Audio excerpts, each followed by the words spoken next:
Thank you for joining me for our edification. I'm Eddie Francis, and joining me is Chris Tidrick. So let me tell you a story. These interviews always start with a story, and so I'm on Threads one day. Chris puts out this cattle call for men who are basically trying to do the right thing, or just trying to do the best things in life, and I'm like, I think I'm one of those people, and so. Yeah. I shoot Chris my story, and Chris was good enough to invite me to his podcast called the ILLUMENATE podcast. And so, Chris, it is great having you on this podcast and for our edification. And one of the things I really wanted to talk to you about is it seems like you have been on this journey as a man. Emotional intelligence seems to play a huge role in just about everything you talk about.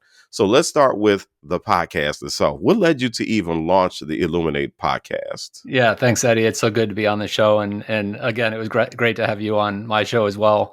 The Illuminate podcast was something that hit me kind of out of the blue. I was, and I'll get to the story about the Threads post in a little bit, but I was, in all honesty, I woke up the day after the presidential election, and I had gone to bed. Things weren't looking particularly good from my perspective. Woke up the next morning and yep, not particularly thrilled with the way things had turned out. Started looking at the exit polls, and it occurred to me. I looked. I'm like, wow, so many men went one way in the election, and everyone's got the right to vote for whoever they want to vote for, right? I don't want to necessarily make this a political thing, but it seemed to me that a lot of what I stood for was voted against. And I wanted to know, why are so many men going in that opposite direction? And I really had this firm belief, is I know so many men in my life that are really good human beings, great human beings. They do great things in their communities.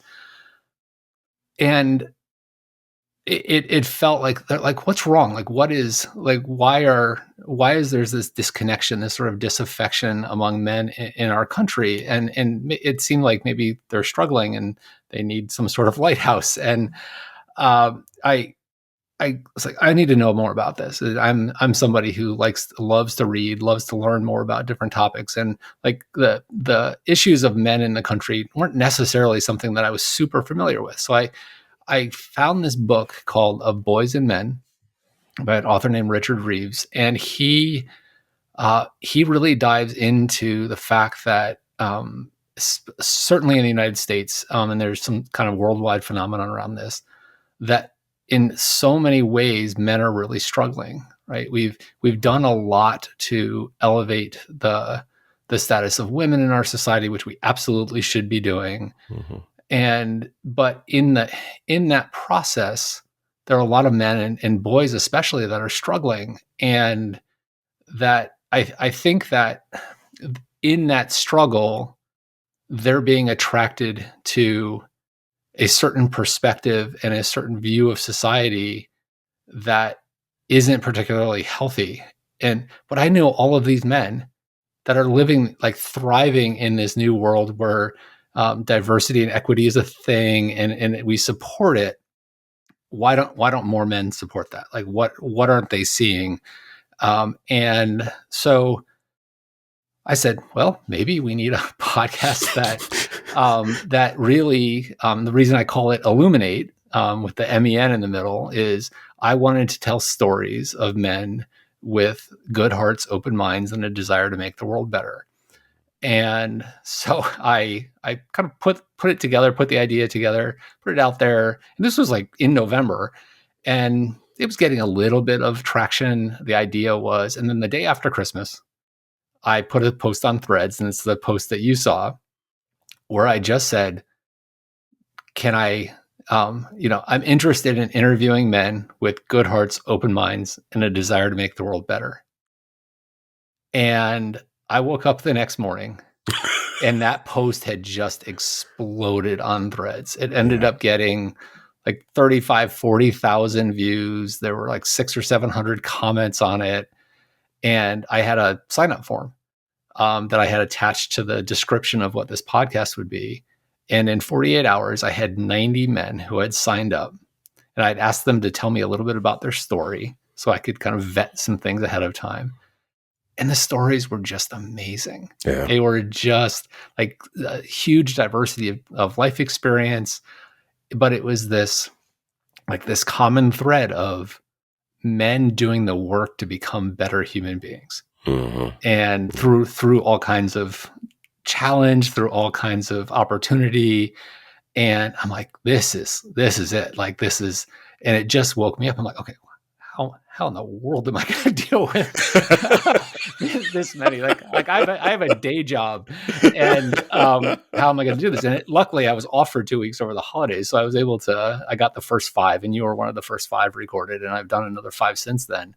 But the stories so far have just been amazing. If no one listens to this podcast, I will keep doing it indefinitely because like it's filling me with such intense inspiration from the men I'm talking to. And it's about doing the hard work on ourselves to be better humans. Like that's it, right? It's not, it may have been, my initial motivation may have been politics, but it's become not political at all. It's about talking to men about the work they're doing on themselves to improve themselves. Yeah.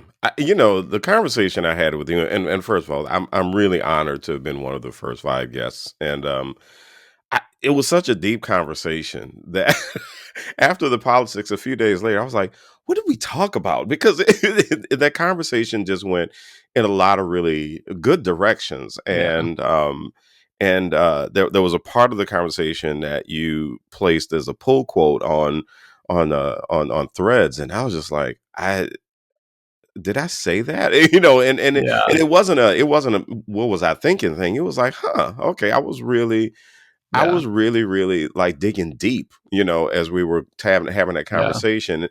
And listen, I would suggest to you, Chris, I'm on the same team politically. I made the same vote, and I woke up feeling almost the same way the next day. And I would suggest, I've said this many, many times, that what made the past 3 elections just so unusual is that it wasn't about politics, it was about human behavior.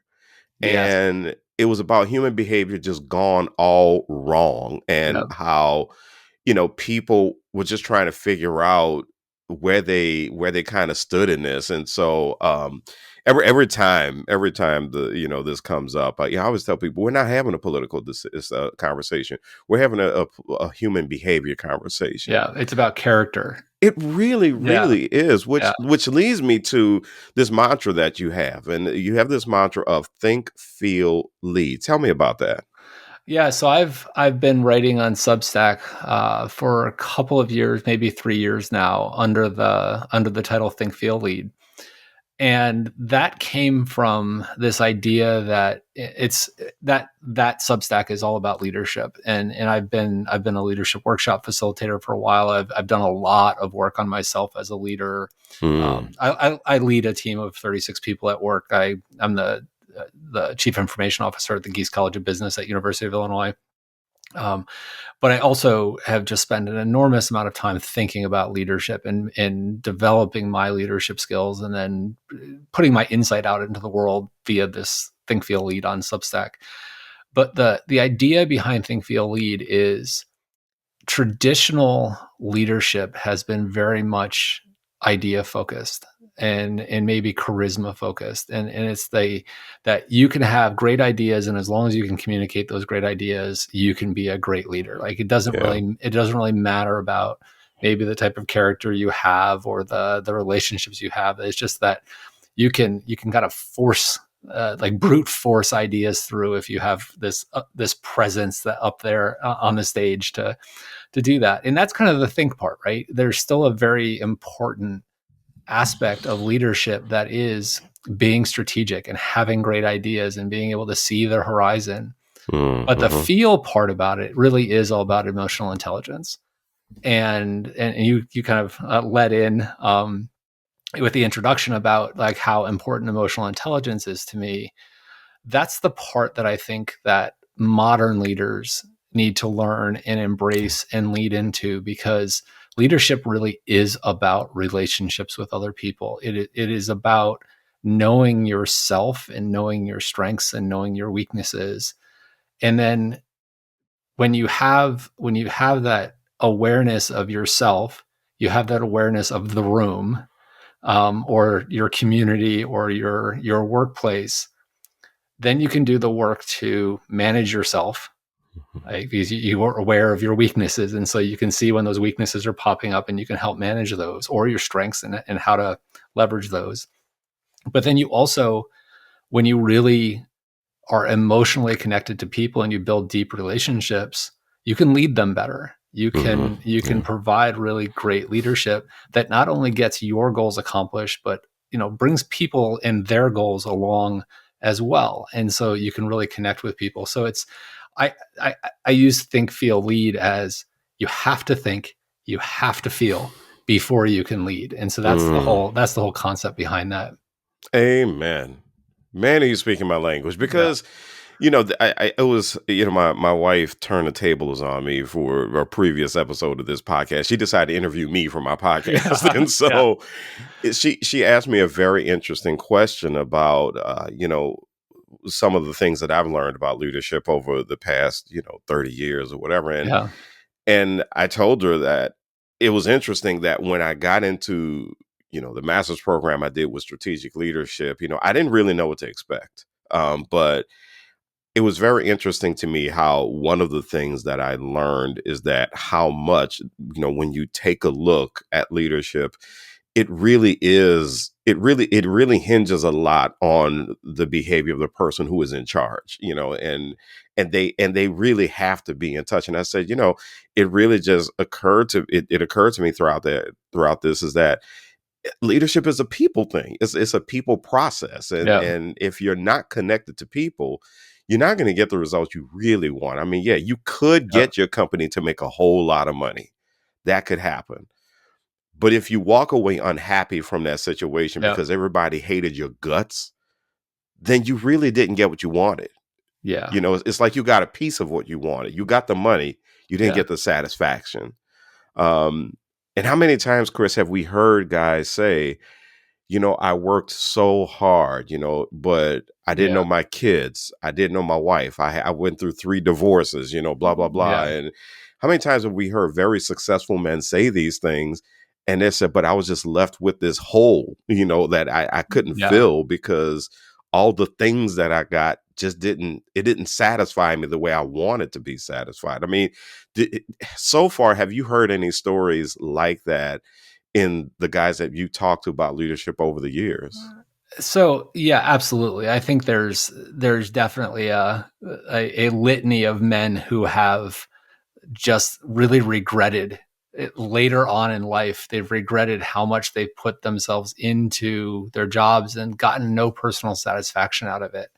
And I think the thing that for me, like the really fulfilling part of leadership now, and I sort of break my leadership journey into two phases. One was the all about me phase, and then the all about everyone else phase, right? And Mm, I think in some ways you almost have to start with the all about me phase, because you're trying to position yourself, you're trying to get some traction for yourself as a leader. But the sooner you can make that switch to it's all about everybody else, and your job as a leader is to like lift everybody up and enable everybody, then it turns into something that is much more personally satisfying. Like when it what about you? When did you make the switch? I think for me it was I'll tell an interesting story here. I went through a leadership program in 2015, and at that point I had been in a like by title an official leadership role for about 3 years. I think I'm not a big fan of saying you have to have a title to be a leader. I think anybody can be a leader, Yeah. regardless of where you are in the organization. But I was 3 years in my first manager role, and I went through a leadership program. And as a part of this leadership program, at the end of it, there were about 40 of us. It was a year-long program. We had gotten relatively comfortable with each other. And they said, they put us in tables of 5 or 6 people, and they went around and they said, go around and give somebody at the table really direct feedback about themselves that you think will help them improve themselves. And there was a woman who I'd gotten to know really well, thought we got along great. And she looked dead at me and said, you're so good at everything you do, you're intimidating. Okay. And I was like, wait, what? And because like internally, there were so many things that I was like, I'm not good at this. I'm like so insecure Yeah. about these things that I don't think I do very well. But she's saying that it looks like I'm great at everything, and I'm not great at everything. So like, what's going on there? And at the same time, about the same time, I saw Brene Brown's TED Talk on the power of vulnerability. Yep. And those two things together clicked for me. And I realized when my insecurity came up, when I wasn't feeling confident in whatever it was I was doing, I masked it with confidence. Yeah. And so I could fake it, right? But I wasn't really good at whatever it was I was doing. I was just really good at masquerading. And what I wasn't doing, and what my colleagues' comment to me really meant, was you're not making room for us, right, to help you with the things you're not good at. And, Brene Brown's whole thing is real human connection, real leadership requires us as leaders to be vulnerable, to show our soft underbellies, to allow that I'm not good at this thing. I'm not sure about myself in this thing. Can you help me? Like, can I invite you in with my vulnerability? And that's how we connect. And that's how we do amazing things together. And it was really that moment, like the combination of those two things, that helped me get to this place of, okay, Chris, you don't have to appear great at everything. Let's work together to do great things.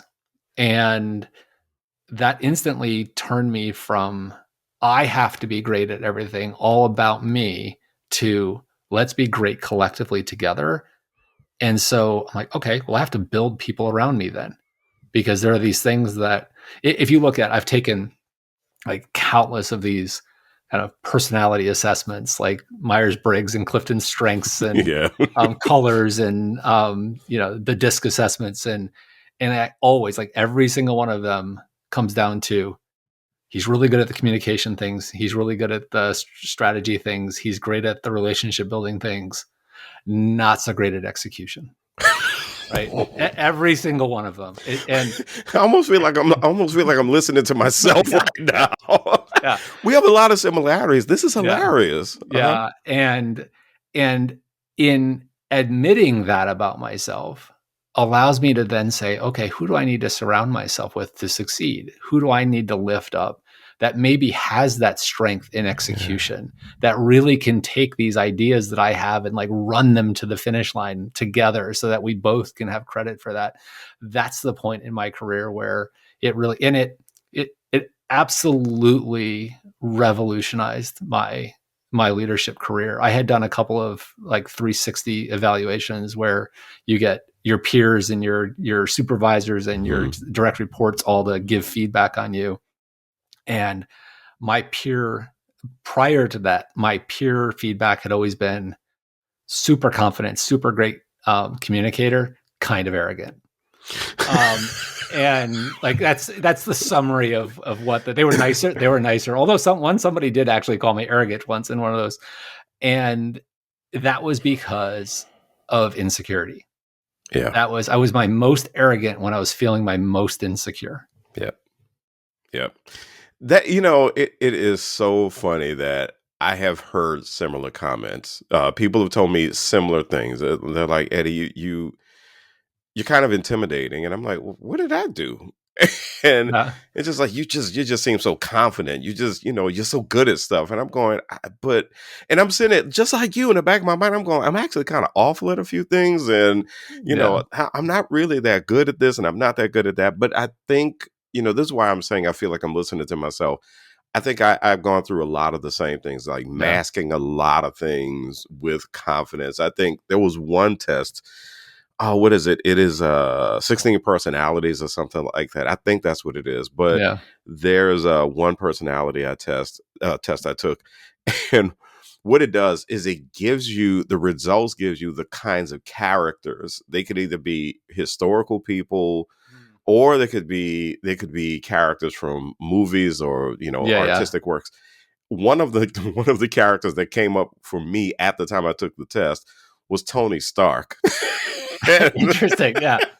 and I'm sitting here going, yeah, and I'm going, well, wait, hold on. I, Wait a I minute. have Yeah. I've watched every single Avengers movie, and Yeah. Tony's story arc wasn't all that great all the Yeah, time. there are a lot of people that didn't like Tony Stark, and he was like, if you look at all of the Avengers, he's like the epitome of arrogance, right? He Yeah, is, yeah, and yeah, he had to make this really, really huge turn in order to yeah, be the real hero at the end. So, yeah, um, so you're listening to For Our Edification. I'm Eddie Francis, and we're talking to Chris Tidrick, and he is the host of the Illuminate podcast, MEN, an Illuminate podcast, and you as you dive deeper into your podcast episodes, as you dive deeper into the yeah. guests that you've had, think, feel, lead. What are some of the aha moments that you have run across that you think are helping you become a better leader or a better person? I think it is, and I love the name of your podcast, and I will admit that I was like edification. Well, his name's Eddie. Like I'm not sure. I'm not sure I know what the word edification means, and so I looked it up to confirm, and yeah, it's about becoming a better version. Mhm. And so I was like, oh, that just makes perfect sense. And Everybody thinks I called it edification because of my yeah, name. This is yeah, the funniest thing. This came up on the last episode. Okay, good. it's perfect though. It's perfect. It works together. All right, great accident. I love a good double meaning in things. But I think the thing that has really come up for me is two things.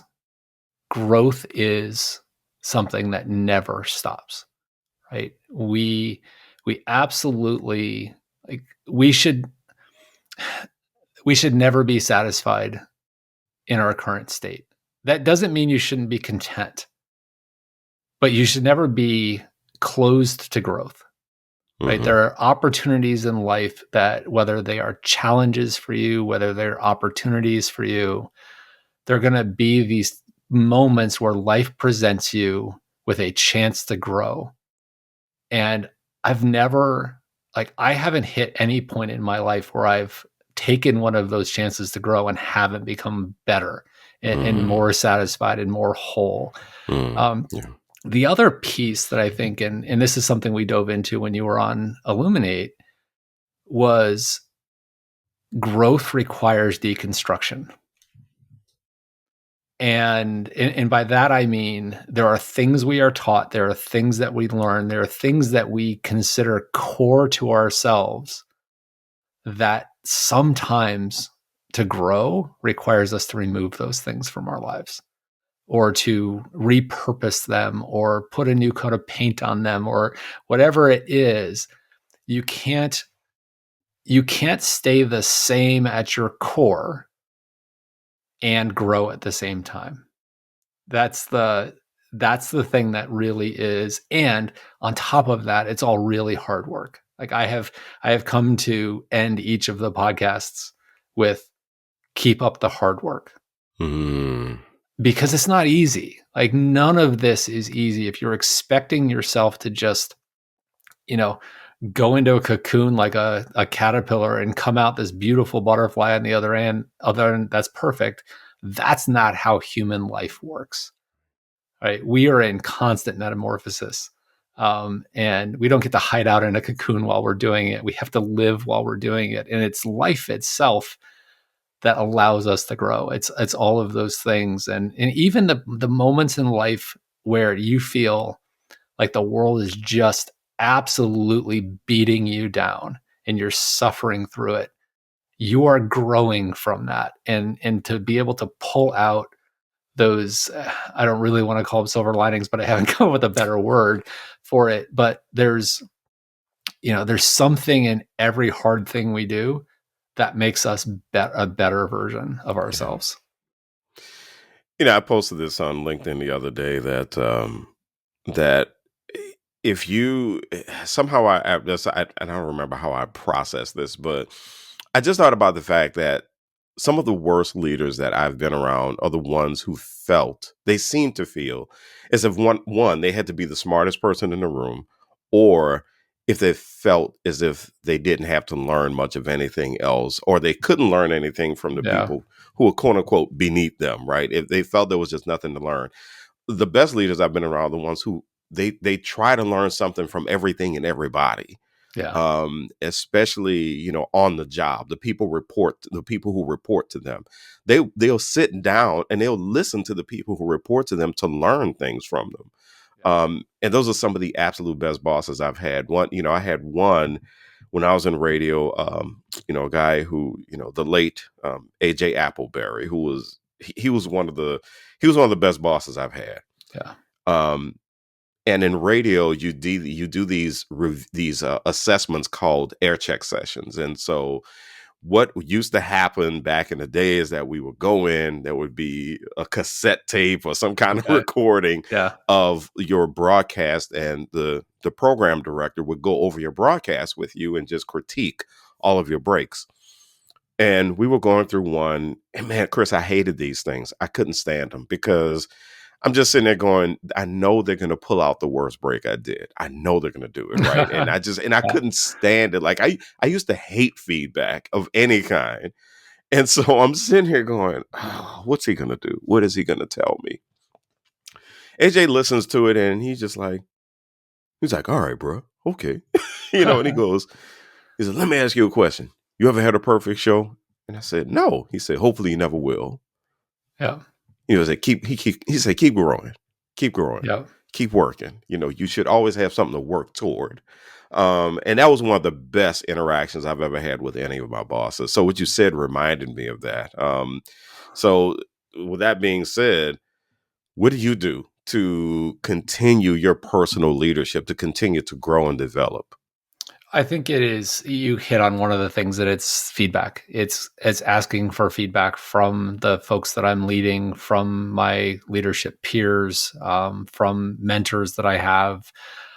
It's having coaches, having professional coaches. I'm kind of convinced that every human needs their own coach. And by coaching, it's not somebody that's like telling me what to do, but it's somebody who's helping me through challenges or opportunities that I have. They're walking with you. They're walking with me. Yeah. They're asking the right questions. They're asking the hard questions.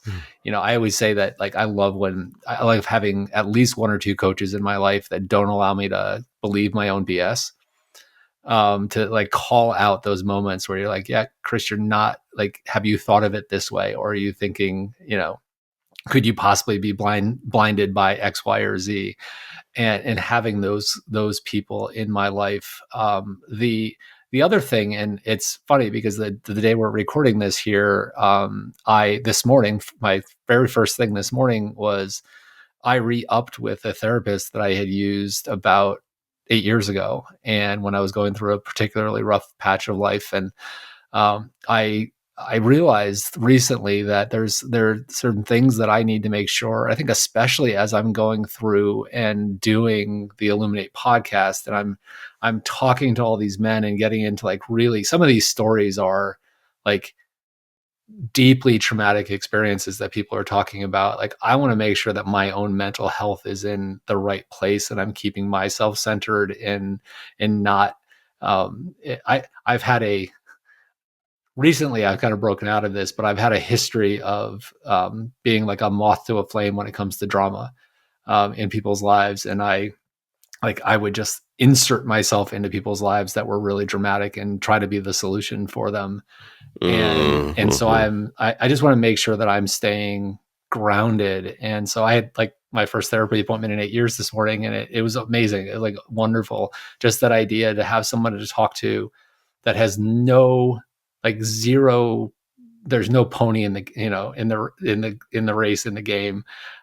They don't have any, aside from my, mental health well-being, they don't have any investment in the game. And that type of person can really be good for you to help you just think through things. And so that's kind of one side of it. The other side of it is I love reading. I have way too many books on my Kindle that I haven't read yet, but I'm working through. But I really love listening to other people or reading other people's work on leadership and the research that they've done.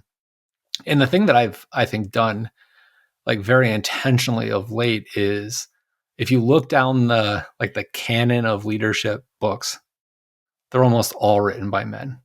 Yep. And I've been really intentional lately about reading leadership books written by women. Mm-hmm. So like Amy Edmondson and her work on the psychological safety in workplaces, and Yep. I've mentioned Brene Brown before, and and other diverse authors that it really helps me open my mind to get out of the sort of the traditional leadership mindset. Mm. So I love to end my conversations with guests by asking this question, and that is, let's say that you are a skywriter and you get to write a message for the edification of the nation. You get in your plane, you get up there. What is the message that you are writing? Got to keep this short because those flags are a little not exactly long. But I will say um, that you need to be your authentic self, but your authentic self needs to constantly grow. I like it. I definitely like it. Definitely. Well, Chris, thank you Yeah. so much. He is the host of the ILLUMENATE podcast, and check out his Substack blog, Think, Feel, and Lead. Chris, thank you so much for joining me on For Our Edification. Thank you, Eddie. It's been a pleasure. Always great talking with you.